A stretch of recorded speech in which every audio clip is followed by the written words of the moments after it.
Bayangkan, seorang yatim piatu yang hidup sederhana, dicap miskin dan tak berharga, tiba-tiba diseret ke dalam pusaran perebutan warisan miliaran rupiah. Semua orang menatapnya, sebagian mencibir, sebagian berebut mendekat. Tidak ada yang tahu, ternyata di balik semua ini tersembunyi rahasia besar keluarga yang selama puluhan tahun dikubur rapat.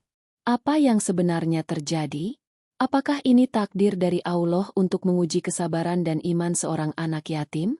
Sebelum lanjut, jangan lupa tekan like agar kisah penuh hikmah ini bisa sampai ke lebih banyak orang dan menjadi pengingat tentang kekuasaan Allah yang maha membolak-balikan keadaan. Namaku Arman.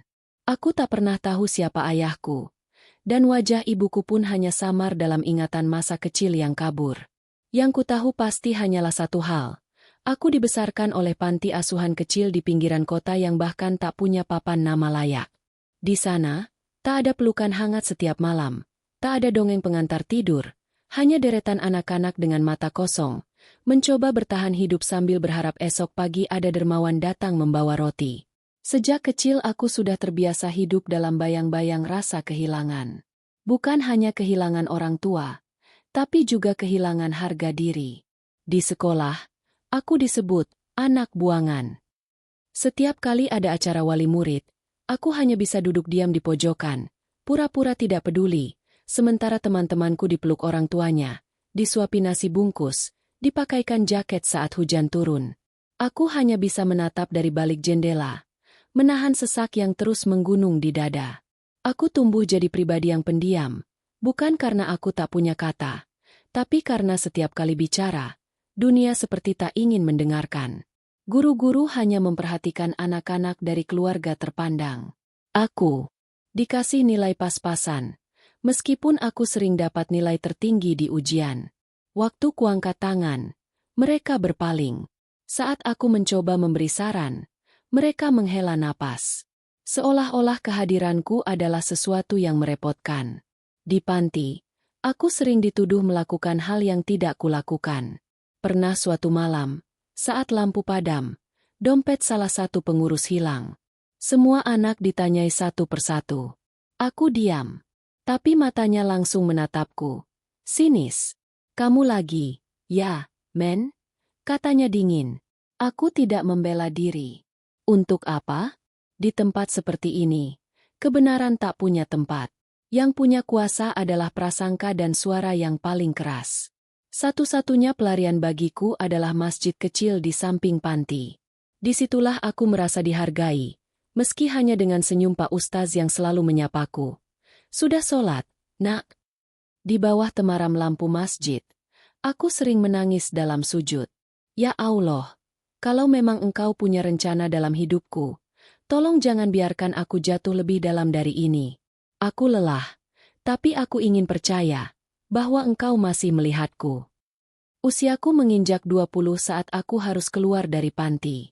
Tidak ada pesta perpisahan, tidak ada amplop, apalagi bekal. Aku pergi dengan satu tas lusuh berisi 3 pasang baju dan sebuah foto kusam yang katanya adalah ibuku. Dunia luar lebih kejam dari yang kupikir. Aku tidur di musola, jadi tukang cuci piring di warung kecil. Kadang kerja serabutan bantu-bantu bersihin ruko. Setiap malam aku pulang dengan tubuh pegal, kaki lecet, dan isi perut yang tak selalu kenyang. Tapi aku tak pernah mencuri. Tidak sekalipun. Meski lapar, meski kesempatan ada, aku selalu ingat satu hal yang diajarkan Pak Ustaz dulu. Rezeki yang benar, datangnya dari jalan yang benar. Kalau kamu tahan hari ini, besok Allah yang bukakan jalan. Kata-kata itu menempel dalam hatiku seperti ukiran batu. Setiap kali hidup menamparku, aku peluk kata-kata itu erat-erat. Aku percaya, Allah tidak akan sia-siakan doa dari hamba yang disakiti. Suatu malam, saat aku baru selesai mencuci piring di warung tempatku bekerja, aku duduk di tangga belakang sambil memandang langit. Bintang-bintang terlihat samar, tertutup awan kota yang tebal. Tapi entah kenapa, malam itu hatiku terasa tenang. Tidak ada rasa sesak. Tidak ada rasa ingin marah. Justru ada perasaan aneh. Seakan ada yang akan berubah dalam hidupku. Tapi aku tidak tahu dari mana perubahan itu akan datang. Hanya saja, Saat aku berdoa malam itu, lidahku lebih ringan, dan air mataku mengalir lebih deras dari biasanya. Keesokan harinya, saat aku sedang menyapu depan warung, sebuah mobil hitam berhenti tepat di depanku. Seorang pria berjas keluar dan memanggil namaku. "Kamu Arman?" tanyanya. Aku mengangguk pelan, setengah waspada. Pria itu mengulurkan amplop. "Ini untukmu. Kamu diminta hadir ke kantor notaris besok pagi." Aku menatapnya heran. "Untuk apa?"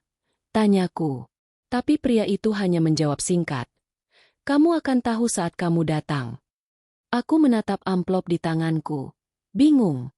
Di bagian depan tertulis namaku lengkap, dengan huruf rapi dan resmi. Tanganku gemetar saat membukanya. Surat itu bertuliskan undangan resmi untuk menghadiri pembacaan wasiat seseorang. Seseorang yang tak pernah kukenal sama sekali. Entah kenapa, dadaku bergetar. Ada firasat yang sulit dijelaskan. Seperti, pintu masa lalu akan terbuka. Dan di balik pintu itu, mungkin bukan hanya harta, tapi kebenaran yang selama ini tersembunyi. Malam sebelum hari yang disebut dalam undangan itu, aku tak bisa tidur. Surat itu terlipat rapi di dalam saku jaketku yang mulai usang di bagian lengan. Meski tubuh lelah karena kerja seharian, pikiranku tetap berputar tak menentu. Nama pria yang disebut di surat itu, TN Haji Mahfud Ramdan, tak pernah kudengar. Katanya miliarder. Tapi apa urusannya dengan anak yatim yang tak punya siapa-siapa seperti aku? Aku berkali-kali membaca ulang surat itu. Tulisannya resmi, dicetak tebal, dan cap legal notarisnya jelas. Lokasinya di pusat kota, di sebuah gedung tinggi yang bahkan belum pernah kulihat langsung karena aku jarang keluar dari lingkungan tempat kerjaku. Ada rasa gentar, ada rasa takut, tapi juga ada rasa penasaran yang tak bisa kutolak. Pagi harinya, aku berangkat lebih awal. Aku hanya mengenakan kemeja putih bekas pemberian Pak Ustaz, celana hitam satu-satunya, dan sepatu yang solnya sudah mulai terkelupas. Di kaca jendela angkot, aku melihat bayanganku sendiri. Wajah tirus, kulit agak kusam, rambut sedikit acak-acakan meski sudah disisir. Jauh dari bayangan seseorang yang akan menghadiri urusan besar seperti pembacaan wasiat. Sesampainya di depan gedung itu, langkahku ragu. Gedung tinggi, mewah, dengan penjagaan ketat. Aku menunduk, menahan rasa kecil hati yang tiba-tiba menyesak. Seorang satpam mendekat, menatapku dari atas ke bawah. "Ada perlu apa, Mas?" tanyanya datar. Aku keluarkan surat dari saku, menyerahkannya. Tatapan satpam itu berubah seketika setelah membaca. Ia segera memanggil lewat HT, lalu membawaku masuk dengan sopan. Langkahku terasa canggung, seperti memasuki dunia yang seharusnya bukan milikku. Lift berhenti di lantai tertinggi. Di sana, aku disambut seorang pria paruhbaya berbaju jas abu-abu. Wajahnya bersih, berwibawa. "Selamat datang, Arman," ucapnya sambil menjabat tanganku. Suaranya tenang, tapi matanya menelusuri wajahku seperti sedang mencari sesuatu. "Saya Pak Darmin, pengacara pribadi keluarga Mahfud." Aku hanya mengangguk. Lidahku keluh. Di ruangan itu, tak ada siapa-siapa selain kami. Dindingnya dipenuhi rak buku hukum dan foto-foto berbingkai emas. Di tengah meja, ada map coklat yang tertutup rapi. "Sebelum saya jelaskan lebih jauh," kata Pak Darmin, "saya ingin tahu satu hal. Kamu yakin tidak pernah kenal dengan almarhum TN Mahfud Ramdan?" Aku menggeleng. Saya bahkan baru dengar nama itu kemarin. Pak Darmin tersenyum samar. Itu yang membuat ini semakin menarik. Ia lalu membuka map di depannya dan menunjukkan sebuah dokumen. Beberapa bulan sebelum wafat, Pak Mahfud meminta saya mencari seseorang. Ia menyebut ciri-cirinya, memberikan data kelahiran, bahkan menyuruh kami menyelidiki beberapa panti asuhan di wilayah tertentu. Kami sempat hampir putus asa, sampai akhirnya nama kamu muncul dari salah satu catatan lama panti asuhan Nurul Huda. Tubuhku menegang. Tapi, saya nggak ngerti, siapa sebenarnya beliau itu? Kenapa mencari saya? Pak Darmin tidak langsung menjawab. Ia membuka laci meja, mengeluarkan sebuah kotak kayu kecil yang terlihat tua. Di dalamnya, ada foto wanita muda menggendong bayi. Wajah wanita itu seperti refleksi wajahku jika aku perempuan. Tangan dan kakiku langsung gemetar. Ini siapa? Tanyaku nyaris berbisik. Namanya Zahra. Dan menurut catatan keluarga, Zahra adalah anak kandung dari TN Mahfud. Jantungku berdetak kencang. Aku tidak mengerti. Jadi, maksudnya, dia ibu saya. Pak Darmin mengangguk perlahan. Kami belum bisa memastikan 100%. Tapi ada terlalu banyak kecocokan. Termasuk tanggal lahir kamu, nama panti tempat kamu dibesarkan, dan catatan bahwa Zahra pernah mengandung anak dari seorang pria bernama Ramli, lalu menghilang tanpa jejak. Dunia terasa berputar. Napasku tercekat. Aku berpegangan pada sandaran kursi agar tidak jatuh. Pak Mahfud tidak pernah berhenti mencari Zahra dan cucunya.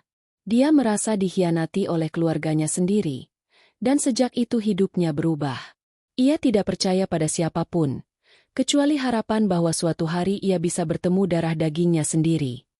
Aku menatap foto itu lama. Pandanganku kabur oleh air mata. Di balik semua luka masa kecil, ternyata ada seseorang yang pernah mencariku. Bahkan sebelum aku tahu siapa diriku sendiri. Besok, kami akan membacakan surat wasiat beliau. Dan kamu diminta hadir sebagai salah satu orang yang disebut di dalamnya, kata Pak Darmin pelan. Saran saya, datanglah. Mungkin jawaban atas semua pertanyaanmu akan terbuka di sana.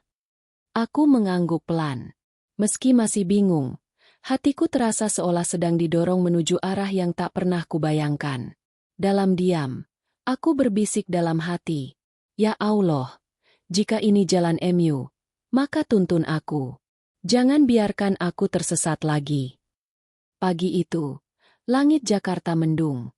Awan menggumpal seakan ikut menahan napas, menyaksikan langkahku yang berat menuju gedung megah tempat pembacaan wasiat akan digelar. Jantungku berdegup lebih cepat dari biasanya. Tubuhku bersih dan rapi. Aku sempat menyetrika sendiri ke meja putih pinjaman dari tetangga, memoles sepatu dengan sabut kelapa agar sedikit mengkilap. Tapi tak peduli seberapa keras aku mencoba tampil pantas, cermin tetap menampakkan siapa aku sebenarnya. Seorang yatim piatu dari panti, yang tak punya siapa-siapa. Gedung tempat acara itu dilangsungkan menjulang tinggi dengan dinding kaca dan pintu otomatis. Petugas keamanan menyambutku dengan tatapan penasaran. Aku menunjukkan undangan yang kemarin diberikan Pak Darmin, dan mereka segera mempersilakan masuk setelah membandingkan nama dan dokumen. Di dalam, ruang utama sudah dipenuhi oleh para tamu. Mereka berpakaian mewah, jas mahal, gaun berkilau, sepatu mengkilap dari merek-merek yang hanya pernah kudengar dari iklan. Aku menyelip di antara kerumunan, merasa seperti butiran debu di tengah kristal. Tak butuh waktu lama sebelum sorot mata mereka mulai mengarah padaku.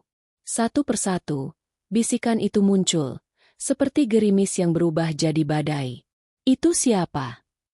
Kok masuk sini? Lihat deh bajunya. Norak banget. Anak dari mana? OB kantor ya. Aku mencoba berdiri tegak, berusaha kuat. Tapi telingaku tak bisa menolak suara-suara sinis itu. Ada seorang wanita setengah baya yang melirikku dari ujung rambut hingga sepatu. Lalu membuang muka seakan mencium sesuatu yang busuk. Seorang pria muda bersetelan jas mendekatiku sambil tersenyum sarkastik. Mas nyasar. Ya? Ini bukan tempat buat orang nyari makan siang gratis. Aku menahan napas. Wajahku memanas. Tapi aku hanya menunduk, menggenggam undangan erat-erat di saku.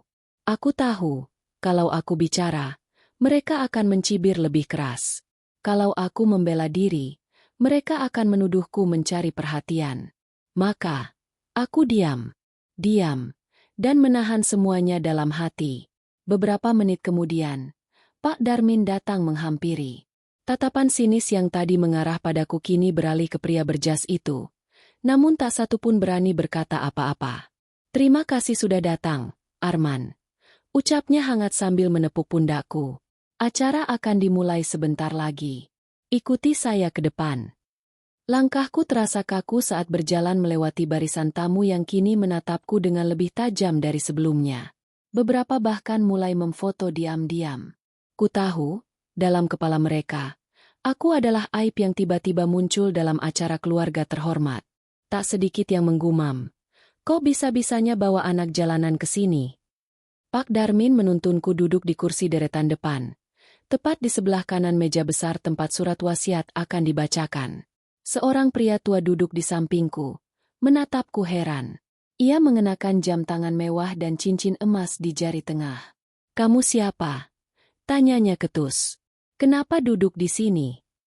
Sebelum aku sempat menjawab, Pak Darmin menoleh dan menjelaskan.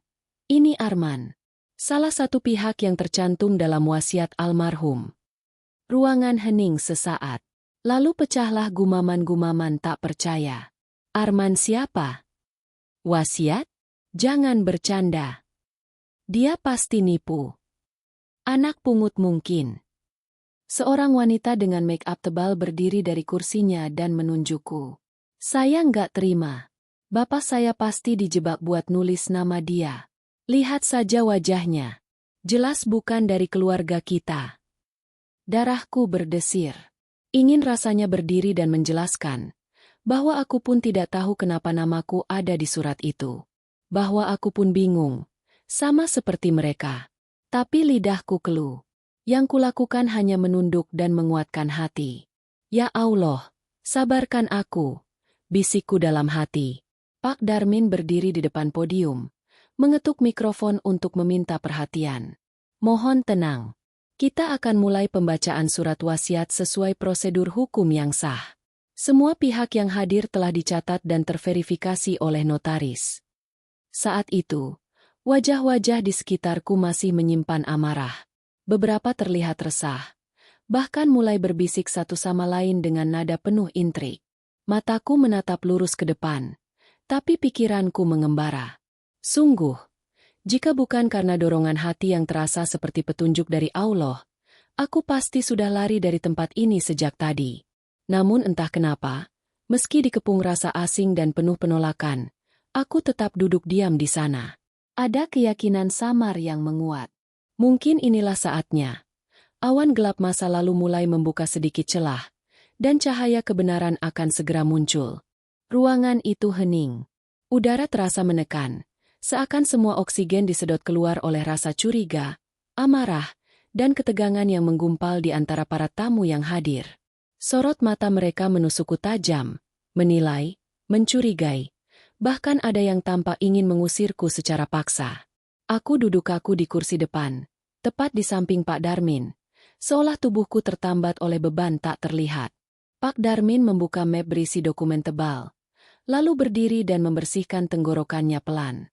"Sebelum saya membacakan isi surat wasiat ini," ucapnya dengan suara tenang namun tegas, "saya ingin mengingatkan bahwa setiap isi dokumen ini telah ditulis langsung oleh almarhum TN Haji Mahfud Ramdan dan ditandatangani di hadapan notaris serta saksi resmi.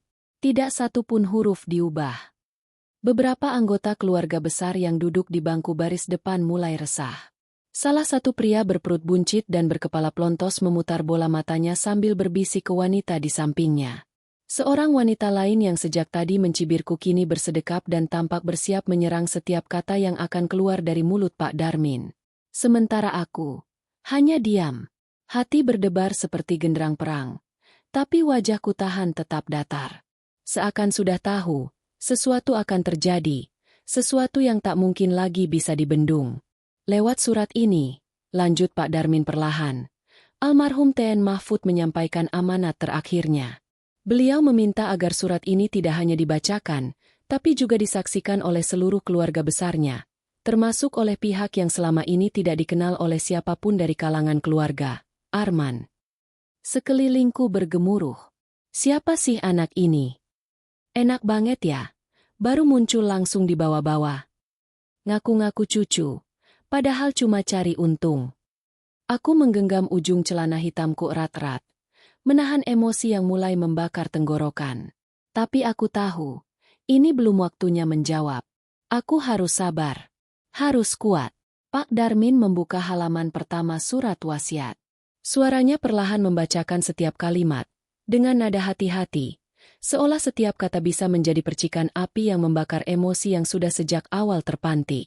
Dengan menyebut nama Allah yang Maha Pengasih lagi Maha Penyayang, aku, Mahfud Ramdan bin Abdullah, menuliskan wasiat terakhirku dalam keadaan sadar, sehat jasmani dan rohani. Dengan ini aku menyatakan bahwa seluruh harta kekayaan yang kumiliki, termasuk perusahaan, aset tanah, rumah, saham, kendaraan, dan rekening pribadi, akan diwariskan sepenuhnya kepada cucuku, Arman. Dunia seperti berhenti sejenak. Hening, tinggi. Lalu, meledak. Apa? Tidak mungkin. Dia pasti dipaksa nulis itu. Gila, ini penghinaan. Beberapa orang berdiri dari kursinya. Ada yang menunjuk-nunjuk Pak Darmin. Ada yang hampir melangkah ke arahku. Seorang pria muda melempar botol air mineral ke lantai, hingga isinya tumpah dan pecahan tutupnya memantul ke arah kakiku. Kamu siapa sih? Dasar penipu kelas rendahan. Aku tetap diam. Tapi tubuhku bergetar. Bukan karena takut, tapi karena getir. Aku tak minta jadi pewaris. Aku bahkan tidak tahu apa maksud semua ini. Tapi mereka bahkan belum mau mencoba bertanya. Mereka sudah menghakimi, menghina, menginjak harga diriku di depan umum, hanya karena aku tidak berpakaian seperti mereka. Hanya karena aku bukan dari darah yang mereka akui. Pak Darmin dengan sigap mengangkat tangan, meminta semua diam. Tenang. Jika ada yang ingin membantah, silakan ajukan secara hukum. Tapi satu hal harus kalian tahu, TN Mahfud sudah melakukan penyelidikan pribadi sebelum menuliskan nama Arman. Dia tahu siapa Arman. Dia tahu darah siapa yang mengalir dalam tubuhnya. Seseorang dari belakang berteriak. Mana buktinya? Mana akta lahirnya? Jangan cuma ngaku-ngaku. Pak Darmin membuka dokumen lain. Ini hasil pencocokan data identitas dengan catatan panti asuhan, serta laporan medis yang mendekati identifikasi keluarga Zahra binti Mahfud, termasuk foto-foto lama yang ditemukan dalam ruang pribadi almarhum. Kami punya semua catatannya. Dan, jika masih dianggap perlu, kami siap melakukan tes DNA. Suara-suara mulai meredup, tapi aura penolakan masih terasa. Aku menoleh pelan ke arah kursi kosong di ujung ruangan, seolah berharap ada sosok lain yang akan membelaku. Tapi tak ada siapa-siapa. Hanya aku sendiri. Sejak dulu pun begitu. Hanya dalam sekejap, hidupku berubah. Dari anak yang dibesarkan dalam sunyi dan hinaan, kini duduk di tengah badai rebutan warisan. Tapi yang lebih berat dari semua itu, adalah kenyataan bahwa tak satu pun dari mereka mau menerimaku, bahkan sebagai manusia. Aku mengangkat kepala. Wajahku masih diam, tapi hatiku menjerit. Ya Allah, jika ini ujian MU, maka beri aku kekuatan. Jangan biarkan aku menyerah sekarang, saat kebenaran mulai muncul. Pak Darmin menutup dokumen itu, lalu menatapku. Arman, kamu tidak perlu bicara hari ini. Tapi satu hal yang perlu kamu tahu, ini baru permulaan. Dan aku pun tahu, badai baru saja dimulai. Langit sore itu berwarna kelabu. Rintik hujan turun tipis, seperti ikut menumpahkan air mata yang tak sempat jatuh dari mataku. Sepulang dari acara pembacaan wasiat, langkahku terasa berat, tubuhku lelah, tapi pikiranku tak berhenti berputar. Dunia seolah berputar terlalu cepat. Baru kemarin aku hanya seorang tukang cuci piring yang tak punya arah. Kini aku disebut sebagai pewaris tunggal dari seorang miliarder yang bahkan tak pernah ku kenal. Aku tak pulang ke kos malam itu. Aku tinggal di ruang tunggu kantor Pak Darmin, menatap kosong ke langit-langit yang putih dan hampa. Hanya suara detik jam dan tetes hujan di luar jendela yang menemani malam yang begitu asing. Pikiranku campur aduk, antara takut, bingung, dan, sejujurnya, marah. Marah pada keadaan, marah pada semua orang yang merendahkanku, tapi lebih dari itu, marah karena hatiku belum juga mampu menerima kenyataan yang seperti mimpi buruk yang dibungkus dengan kertas emas. Pagi harinya, Pak Darmin datang sambil membawa kotak kayu kecil. Bentuknya sederhana, tapi ada ukiran halus di tutupnya. Ia menyerahkannya padaku dengan 2 tangan. Ini dititipkan langsung oleh almarhum T.N. Mahfud. Ia menyuruh kami memberikannya kepadamu jika kelak kamu hadir dalam pembacaan wasiat. Aku menatap kotak itu dengan ragu. Seakan di dalamnya ada sesuatu yang bisa mengubah dunia sekali lagi. Perlahan kubuka tutupnya. Di dalamnya, ada sebuah kunci tua berwarna perak dengan bentuk yang tak biasa. Kuno, tapi terlihat kokoh. Dan di balik bantalan beludru tempat kunci itu tergeletak, terselip secari kertas kecil dengan tulisan tangan yang mulai memudar. Kamar tempat semua kebenaran tersimpan. Jangan takut membukanya. Aku menoleh pada Pak Darmin, berusaha mencari penjelasan. Ia mengangguk pelan. Kami tahu di mana kamar itu. Ada di rumah tua milik T.N. Mahfud di Puncak. Sudah bertahun-tahun dikunci rapat dan tak seorang pun boleh masuk. Bahkan anak-anaknya sendiri. Hanya beliau yang punya akses, dan selama hidupnya, kamar itu tetap tertutup. Mobil kami melaju menuju puncak, menyusuri jalan berkelok dengan udara dingin yang menusuk hingga ke tulang. Di sepanjang jalan, hatiku terasa berdesir, seolah setiap tikungan mendekatkanku pada masa lalu yang belum pernah ku kenal. Rumah itu berdiri megah di tengah kebun teh yang sunyi, dikelilingi pagar tinggi dan tanaman tua yang menjalar liar.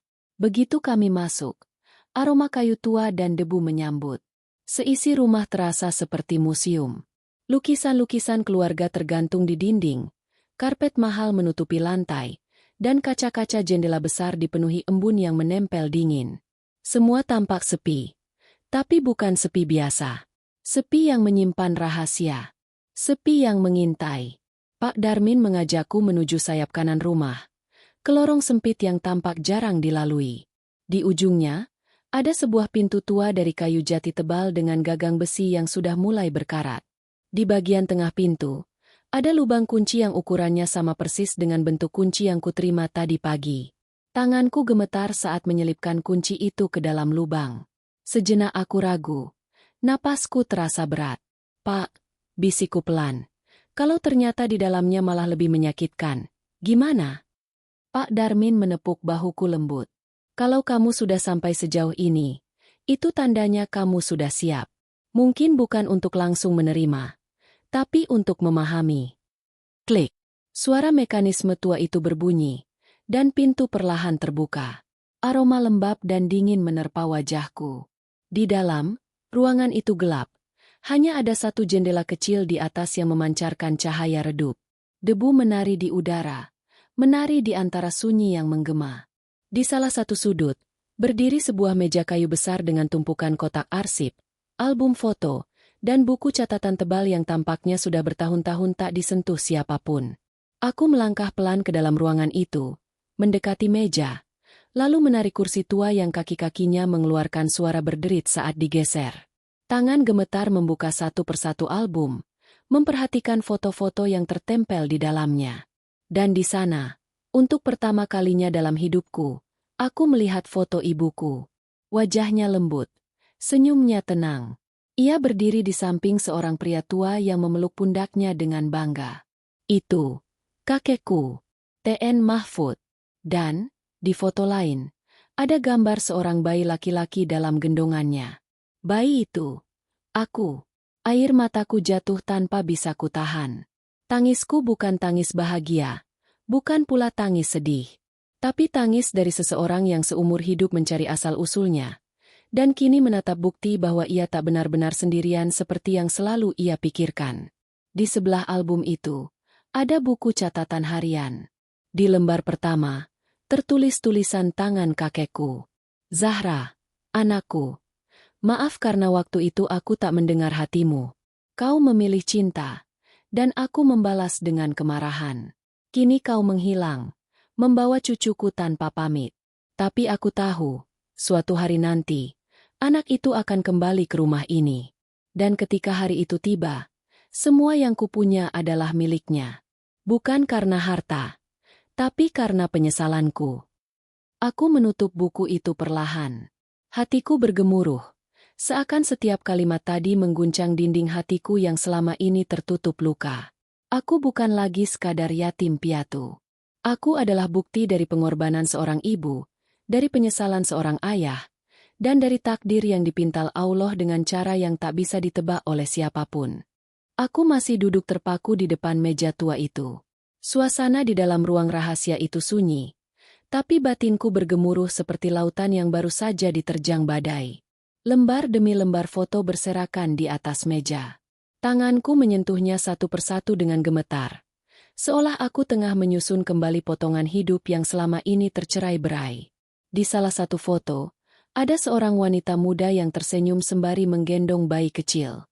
Wajahnya teduh, mengenakan kerudung tipis warna coklat muda. Senyumnya begitu tulus, seperti mengalirkan kehangatan sampai ke dalam dadaku. Dan bayi itu jelas sekali adalah aku. Wajahnya bulat, kulitnya agak gelap, matanya sipit, semua sangat akrab. Bahkan aku pernah melihat potret wajah itu di cermin sejak kecil, tapi tak pernah tahu asal-usulnya. Di belakang foto itu, ada tulisan tangan halus. Untuk anakku Arman. Maafkan ibu. Semoga suatu hari kau mengerti, dan Allah pertemukan kita kembali. Tangisku pecah. Kali ini aku tak mampu menahan. Suara sesegukan menggema di ruangan yang kosong. Aku memeluk foto itu erat-erat, seakan ingin meraih sosok ibu yang selama ini hanya ada dalam bayangan samar. Ibu, lirihku. Aku nggak pernah marah. Aku cuma rindu. Tak ada yang menjawab. Hanya suara dedaunan di luar jendela kecil yang ikut bergetar tertiup angin. Aku lanjut membuka sebuah album foto lain yang lebih tua. Di dalamnya terselip dokumentasi keluarga besar, foto-foto hitam putih, perayaan ulang tahun mewah, hingga acara makan malam yang penuh canda tawa. Tapi di sela semua itu, aku menemukan satu lembar yang membuat dadaku seperti diremas. Sebuah foto keluarga. Ada seorang pria tua yang kupastikan itu adalah T.N. Mahfud, duduk di tengah mengenakan peci hitam dan batik klasik. Di sampingnya, beberapa anak-anak remaja berdiri rapi. Salah satunya adalah Zahra, ibuku. Tapi yang membuatku tertegun adalah posisi duduk beliau di foto itu. Zahra duduk agak ke pinggir, tidak dekat dengan ayahnya seperti anak-anak lain. Dan saat kuamati lebih detail, wajah Zahra tampak berbeda. Sorot matanya tidak seceria yang lain. Senyumnya seperti dipaksakan, seolah sedang menutupi sesuatu. Aku mengambil buku catatan harian kakekku yang semalam belum selesai kubaca. Di bagian pertengahan, aku menemukan potongan kisah yang membuat nafasku tercekat. Zahra mulai berubah sejak dekat dengan lelaki miskin itu. Aku marah. Aku bilang dia mempermalukan nama keluarga. Aku usir dia malam itu. Aku kira itu hanya emosi sesaat, tapi dia benar-benar pergi, membawa cucuku dan tak kembali. Tanganku mengepal, bukan karena benci, tapi karena luka yang diwariskan dari generasi ke generasi ternyata nyata dan dalam. Seorang ayah menyesal karena terlalu mengedepankan harga diri. Seorang anak menghilang karena cinta tak diakui. Dan aku, anak dari cinta yang diusir, tumbuh dalam kehampaan. Semua karena satu malam keputusan yang tidak mendengar hati. Aku berjalan kerak kecil di sudut ruangan, menarik satu laci kayu yang tampak nyaris hancur dimakan waktu. Di dalamnya ada beberapa surat. Semuanya tertulis dengan tulisan tangan Zahra. Dan yang paling menyentuh adalah sepucuk surat yang belum sempat terkirim, ditujukan kepada ayahnya. Ayah, aku tahu ayah marah padaku. Tapi aku hanya ingin hidup sederhana bersama orang yang aku cintai. Arman sudah lahir. Dia sehat dan mirip sekali dengan kakeknya. Aku harap suatu hari ayah bisa bertemu dengannya. Jangan biarkan dendam ayah kepada ibu melukai cucu ayah juga. Aku mungkin anak yang mengecewakan. Tapi Arman, dia pantas mendapat cinta ayah. Surat itu sobek di ujung. Tampaknya Zahra menulisnya dalam ketergesaan. Mungkin karena harus berpindah-pindah tempat. Mungkin karena tak sempat mengirimkannya sebelum semuanya terlambat. Dadaku sesak. Perasaan yang datang bercampur. Ada haru, ada amarah, ada kerinduan yang tak terjelaskan. Aku ingin sekali tahu di mana ibuku sekarang. Apakah dia masih hidup? Apakah dia tahu aku telah kembali ke rumah ini? Apakah hatinya masih menyimpan harapan seperti yang tertulis dalam surat itu? Pak Darmin yang sejak tadi berdiri di luar pintu, akhirnya melangkah masuk perlahan. "Arman," katanya pelan, "apa yang kamu temukan di ruangan ini akan membuka banyak hal. Tapi kamu harus siap. Mungkin kebenaran yang kamu cari tidak semuanya manis. Tapi itulah kenyataan. Dan hanya orang yang berani menatap kenyataan yang bisa melanjutkan langkah." Aku mengangguk pelan, masih dengan mata sembab. "Pak," suaraku bergetar. "Saya ingin tahu, apakah beliau masih hidup?" "Ibu saya, Zahra." Pak Darmin terdiam sesaat. Sorot matanya berubah sendu. "Itulah yang sedang kami cari juga. Tapi satu hal yang pasti, kamu tak lagi sendiri." Aku memandang ruangan itu untuk terakhir kalinya sebelum keluar. Di dindingnya tergantung foto besar kakekku. Kini, aku tahu, ia bukan hanya seorang miliarder, tapi juga seorang ayah yang pernah gagal mencintai. Dan seorang kakek yang rela menyerahkan segalanya, demi memperbaiki luka yang pernah ia torehkan sendiri. Dan aku adalah perpanjangan dari cinta yang pernah disangkal. Saksi hidup dari maaf yang tak pernah sempat terucap. Anak dari seorang wanita kuat yang memilih jalan sunyi. Dan cucu dari seorang pria yang akhirnya mengerti arti kehilangan. Setelah kembali dari ruang rahasia di rumah tua itu, aku merasa seolah langkahku tidak lagi menyentuh tanah.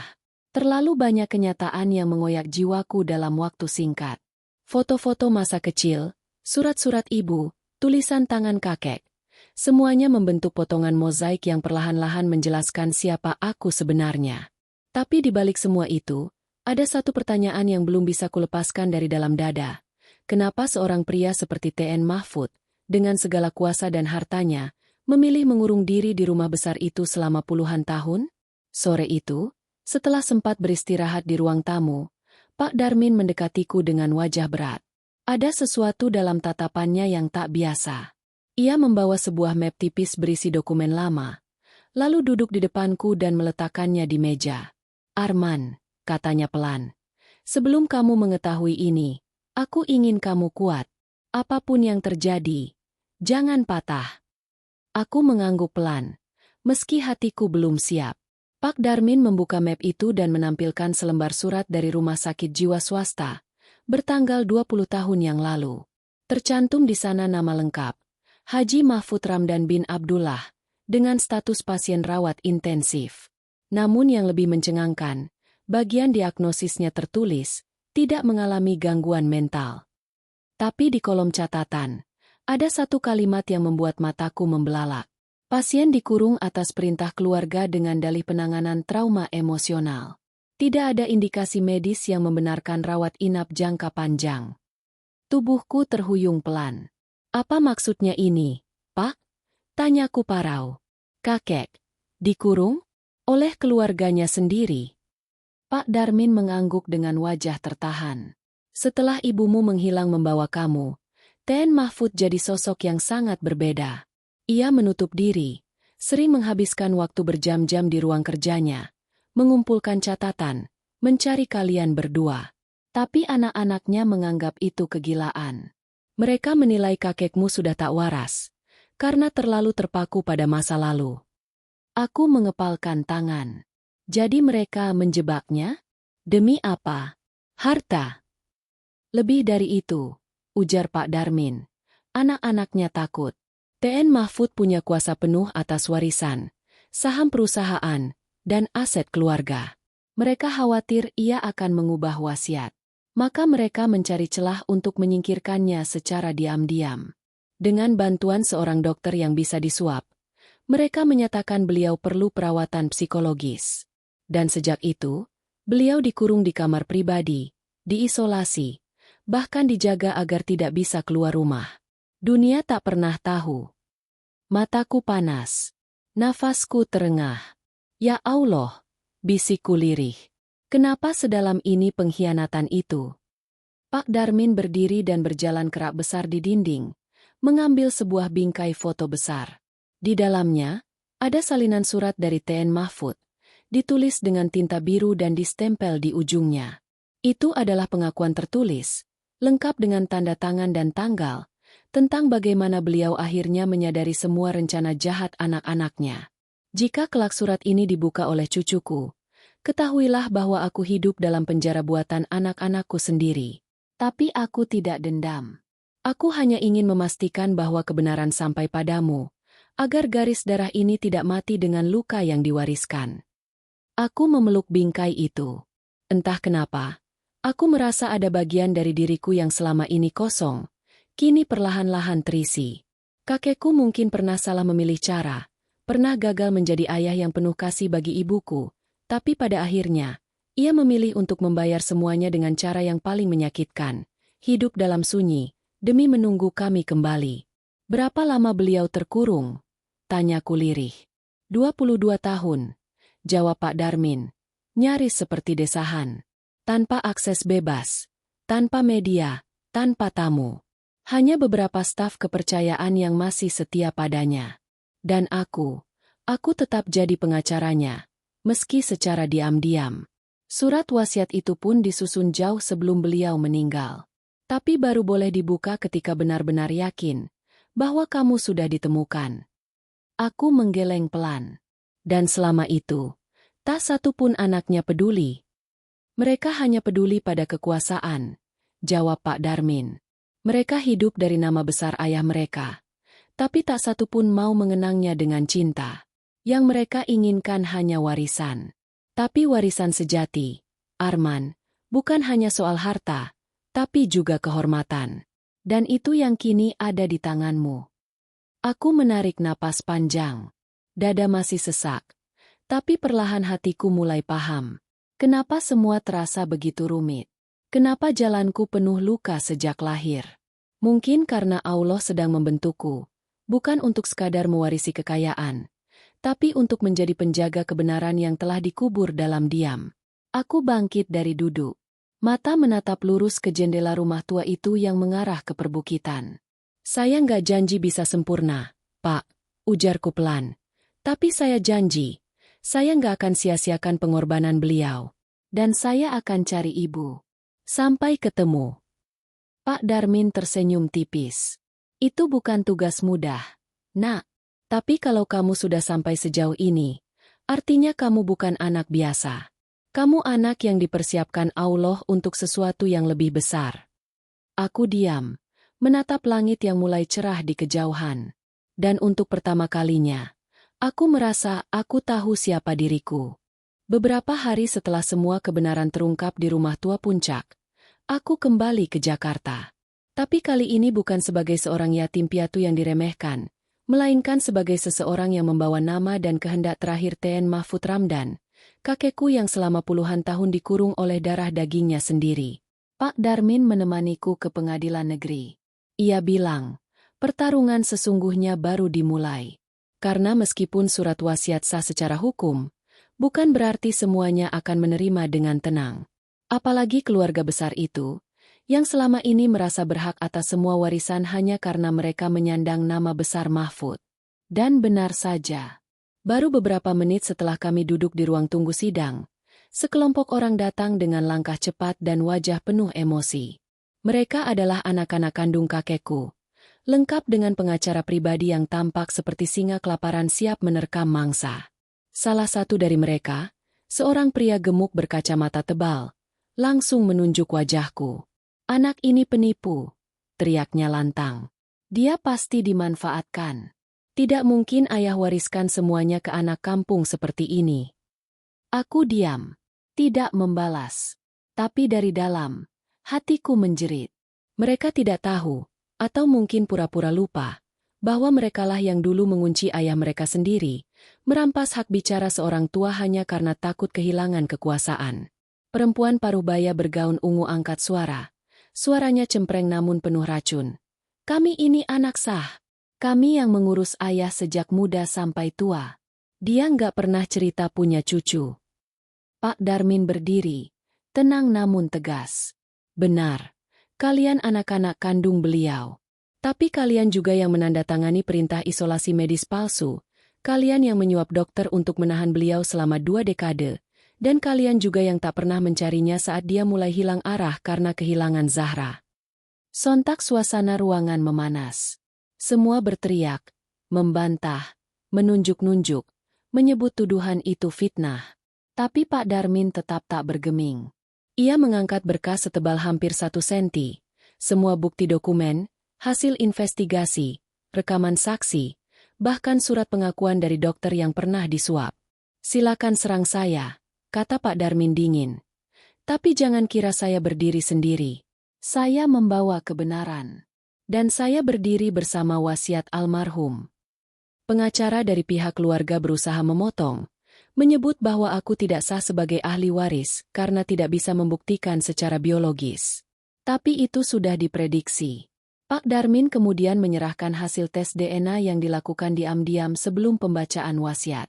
Hasilnya, mencocokkan garis keturunan langsung antara aku dan Zahra, putri kandung TN Mahfud. Gemetar tubuh mereka. Tidak satu pun bisa membantah hasil ilmiah itu. Tapi bukan berarti mereka menyerah. Dia tetap nggak layak. Bentak pria yang tadi pertama kali menunjukku. Dia anak jalanan. Punya latar belakang hina. Dia nggak tahu apa-apa soal bisnis. Mau jadi apa perusahaan kalau dipimpin orang seperti ini? Aku bangkit dari kursi. Ini kali pertama aku bicara sejak sidang tidak resmi ini dimulai. Suaraku berat, tapi bulat. Saya memang nggak tahu soal bisnis. Tapi saya tahu tentang kehilangan. Saya tahu bagaimana rasanya hidup sendiri, dibesarkan tanpa kasih sayang, tanpa nama, tanpa masa depan. Dan saya juga tahu bahwa saya tidak pernah mencuri. Tidak seperti kalian yang mencuri masa tua ayah kalian sendiri. Mereka terdiam. Tapi bukan karena terharu. Lebih karena malu. Atau mungkin terkejut karena suaraku tidak gemetar seperti yang mereka harapkan. Aku melangkah maju, mengeluarkan 1 lembar surat. Salinan tulisan tangan kakekku yang kutemukan di ruang rahasia. Untuk anak-anakku. Jika kalian membaca surat ini, berarti aku sudah tidak ada. Jangan salahkan siapapun. Kalian menyingkirkanku. Tapi aku tetap berharap kalian sadar bahwa warisan bukan hanya soal uang, tapi tentang harga diri dan siapa yang pantas memegangnya. Surat itu dibacakan oleh hakim sebagai bagian dari berkas sah. Wajah mereka mulai kehilangan warna. Mereka sadar, permainan sudah berubah. Dulu mereka main di belakang layar. Kini semua lampu sorot mengarah pada wajah mereka sendiri. Setelah sidang berakhir, di luar gedung, seorang pria muda dari keluarga itu, mungkin sepupu jauh, mendekatiku pelan. Wajahnya tidak segarang yang lain. Ia menatapku dengan ragu. Arman, aku nggak tahu harus bilang apa. Seumur hidup aku kira ayahmu, maaf. Maksudku, kakekmu hanya orang tua keras kepala. Tapi aku nggak tahu mereka sampai tega kayak begitu. Aku menatapnya, lalu berkata lirih. Kadang kita baru tahu siapa yang jahat, setelah semua topeng lepas. Ia menunduk, lalu menjabat tanganku sebelum pergi. Hari itu bukan akhir. Itu baru awal dari langkah-langkah panjang untuk menata kembali semua yang hancur. Tapi di dalam hatiku, aku tahu satu hal, aku tidak akan mengulangi kesalahan mereka. Aku tidak akan merendahkan siapapun. Dan aku akan bangkit, bukan demi membalas, tapi demi menjaga nama baik orang-orang yang pernah dikubur oleh ambisi keluarganya sendiri. Setelah pengadilan, hidupku tak pernah sama. Namaku mulai dikenal.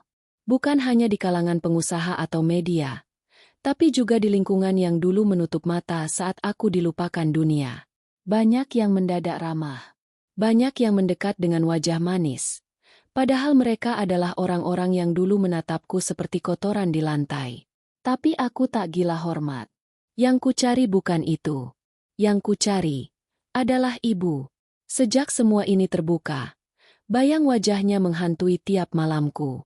Foto-foto lama, surat yang belum sempat dikirim, nama Zahra yang disebut dalam buku harian kakekku, semuanya terus menggaung dalam benakku. Aku tahu, masih ada satu kebenaran besar yang belum terjawab. Di mana beliau sekarang? Apakah masih hidup? Ataukah dunia telah menelannya dalam sunyi? Seperti yang ia alami puluhan tahun lalu? Pak Darmin tak tinggal diam. Ia mengerahkan orang-orang kepercayaannya untuk melacak keberadaan Zahra. Tapi itu bukan hal mudah. Zahra pernah menghilang tanpa jejak.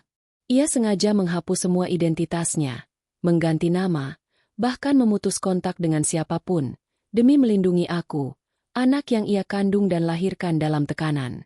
Hingga suatu hari, salah satu asisten Pak Darmin datang dengan wajah tegang. "Kami temukan seseorang, Pak," katanya. Perempuan seusia Zahra, tinggal di kampung pesisir Jawa Tengah, menggunakan nama Bu Hani. Dulu sempat menjadi guru ngaji keliling. Sekarang sedang sakit. Darahku berdesir. Napasku tercekat. Rasanya seperti baru saja tersambar petir. Tak menunggu lama, kami langsung berangkat. Perjalanan ditempuh dengan mobil selama hampir 8 jam. Jalanan berliku, sempit, dan licin. Hujan turun deras saat kami mendekati daerah yang dimaksud. Tapi tak satu pun dari semua itu bisa menghentikan langkahku. Aku hanya ingin satu hal, menatap wajah ibu, meski hanya sekali. Rumah itu kecil. Dindingnya papan, lantainya semen kasar. Atapnya sudah mulai lapuk di beberapa sudut. Di dalamnya, seorang wanita tua terbaring lemah di atas tikar, berselimut kain tipis. Wajahnya kurus, keriput, tapi ada sesuatu yang langsung kurasakan saat menatapnya. Kedamaian. Matanya separuh tertutup. Napasnya pelan. Tapi saat mendengar suara kami masuk, ia perlahan membuka mata. Pandangan kami bertemu. Untuk beberapa detik, dunia berhenti. Wanita itu menatapku dalam. Sangat dalam. Seperti sedang mengukur seluruh hidupku hanya dengan sorot matanya. Lalu bibirnya bergetar. Suaranya nyaris tak terdengar. "Arman?" Aku jatuh berlutut. Tubuhku lemas. "Ibu?" Ia mengangkat tangannya yang gemetar, mencoba menyentuh wajahku. Air mataku tumpah begitu saja. Aku menggenggam tangannya, mencium punggung tangannya berkali-kali. "Maaf, Bu. Maaf aku telat nemuin Ibu." Ibu tersenyum. Senyum lemah yang membuat seluruh tubuhku menggigil. "Aku tahu. Kamu pasti akan sampai juga ke sini.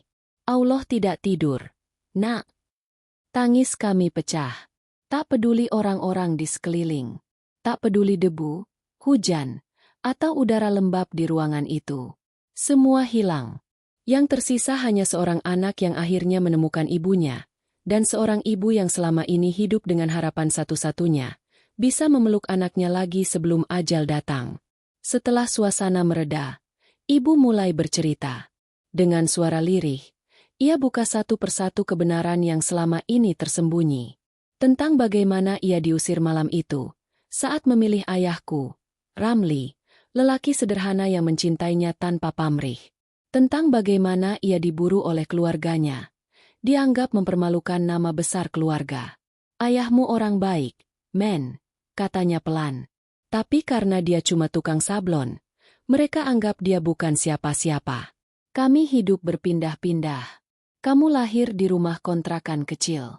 Tapi kami bahagia. Sampai ayahmu meninggal kena demam berdarah waktu kamu masih 2 tahun. Tubuhku gemetar. Kenapa ibu nggak pernah kembali ke Jakarta? Aku takut. Bukan cuma karena mereka.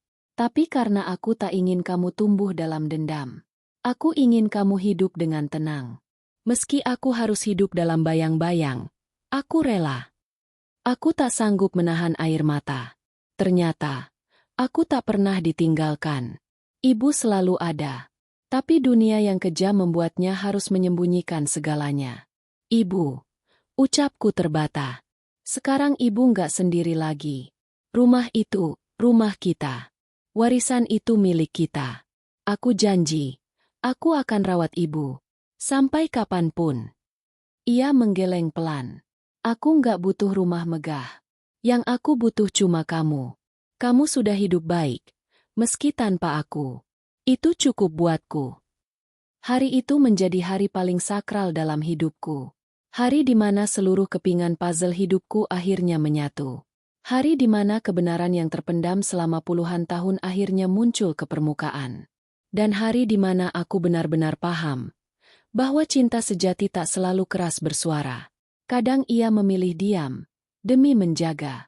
Kadang ia memilih hilang, demi menyelamatkan. Dan cinta itulah yang kini kupegang erat. Bukan untuk membalas dendam, tapi untuk melanjutkan hidup dengan kepala tegak. Sebagai anak dari Zahra, cucu dari Mahfud, dan seorang lelaki yang pernah dianggap bukan siapa-siapa. Hari-hari setelah pertemuanku dengan ibu menjadi masa yang tak akan pernah kulupa seumur hidup. Setiap pagi aku duduk di sampingnya, menggenggam tangannya, membacakan ayat-ayat pendek, mengoleskan minyak kayu putih di dadanya, dan memberinya air hangat pelan-pelan. Wajahnya pucat, tubuhnya lemah, tapi ada ketenangan dalam matanya yang tak pernah kulihat dari siapapun. Ia seperti orang yang sudah selesai dengan dunianya. Sudah tidak memikirkan dendam. Tidak juga menuntut pengakuan. Ibu tidak iri? Tanyaku pelan suatu sore. Semua orang hidup mewah. Kita justru disembunyikan, direndahkan, bahkan dikubur sejarah. Ibu tersenyum. Yang mereka punya hanya dunia. Yang ibu minta cuma kamu soleh, jujur, dan kuat. Itu sudah cukup. Kalimat itu memahat sesuatu dalam hatiku. Aku sadar. Selama ini aku terlalu banyak memikirkan hak, tapi lupa bahwa yang paling penting justru tanggung jawab. Beberapa hari kemudian, kami kembali ke rumah peninggalan kakek di Jakarta. Rumah besar itu kini sepi. Anak-anak beliau sudah menyerah secara hukum dan menarik diri. Tapi bukan berarti mereka berdamai. Aku tahu, mereka hanya menunggu celah. Dan celah itu datang, dengan wajah yang tak kusangka. Sore itu, seorang wanita datang ke gerbang rumah. Mengenakan setelan sederhana, wajahnya teduh, tapi ada sinar waspada di matanya. Aku menyambutnya di teras. Ada yang bisa saya bantu, Bu? Wanita itu mengangguk pelan. Saya Ratna, dulu asisten pribadi Zahra. Hatiku langsung terguncang. Anda kenal ibu saya? Ia menatapku lekat-lekat. Bukan cuma kenal. Saya pernah tinggal bersama beliau selama beberapa tahun saat masih muda. Tapi, ada sesuatu yang selama ini saya simpan. Aku membawanya masuk. Di ruang tamu, ibu yang sedang rebahan di sofa pelan membuka mata. Saat melihat Ratna, ia terlihat syok. Ratna, kamu masih hidup. Ratna tersenyum lirih. Dan Ibu Zahra masih tetap kuat seperti dulu. Ibu menangis pelan. Mereka berpelukan dalam diam. Dan setelah beberapa saat, Ratna menoleh padaku. Arman, ada satu kebenaran besar yang harus kamu tahu. Tapi saya perlu kamu tenang. Aku mengangguk. Nafasku sesak. Tapi aku siap. Zahra, bukan satu-satunya anak Mahfud yang disembunyikan. Dulu, ada satu anak perempuan lain yang lahir dari hubungan Mahfud dengan perempuan lain. Tapi karena bukan dari pernikahan resmi, anak itu tidak diakui secara terbuka. Mahfud menyembunyikan kelahirannya agar tidak jadi aib. Dan Zahra adalah satu-satunya saudara tiri yang menyambut adiknya itu dengan tangan terbuka. Ibu menunduk. Wajahnya menggigil. Aku yang rawat adik itu seperti anakku sendiri. Aku bingung. Maksudnya? Ratna menarik napas panjang, lalu menatapku lurus. Arman, kamu bukan anak kandung Zahra. Seluruh tubuhku mendadak beku. Apa maksudnya? Ibu, atau wanita yang kupanggil ibu selama ini, menangis semakin keras. Maafkan ibu, nak, ibu bukan wanita yang melahirkanmu. Tapi ibu yang membesarkanmu, melindungimu, dan menyembunyikanmu dari dunia. Ratna menjelaskan, ibu kandungmu adalah adik Zahra yang meninggal saat melahirkanmu di sebuah klinik kecil. Zahra langsung ambil alih, pura-pura menjadi ibumu, dan melarikanmu dari keluarga besar agar kamu tidak jadi korban rebutan harta. Aku berdiri, kakiku lunglai, dunia berputar. Semua yang kupahami runtuh dalam sekejap. Jadi, selama ini, aku bukan anak Zahra. Secara darah, tidak, jawab Ratna pelan. Tapi secara cinta, kamu anaknya. Dia mempertaruhkan segalanya. bahkan menyerahkan warisan yang bukan haknya, hanya untuk menjagamu. Ibu, Zahra, menangis terseduh. Allah tahu isi hati ibu, men. Ibu memang bukan kandung kamu. Tapi setiap luka yang kamu rasakan, ibu rasakan. Ibu rela dibuang, diremehkan, disalahpahami, asal kamu hidup. Hatiku remuk. Tapi saat aku memandang wajahnya, wajah yang meneteskan air mata ketulusan itu, aku tahu. Aku tak bisa membencinya. Aku justru ingin memeluknya lebih erat dari sebelumnya. Aku berlutut, menangis sambil menyentuh kakinya. Ibu tetap ibu. Ibu yang lindungi aku. Yang ajarkan sabar. Yang rela dihina demi aku. Aku nggak peduli siapa yang melahirkan. Yang membesarkan aku dengan cinta. Itu ibuku. Kami berpelukan lama.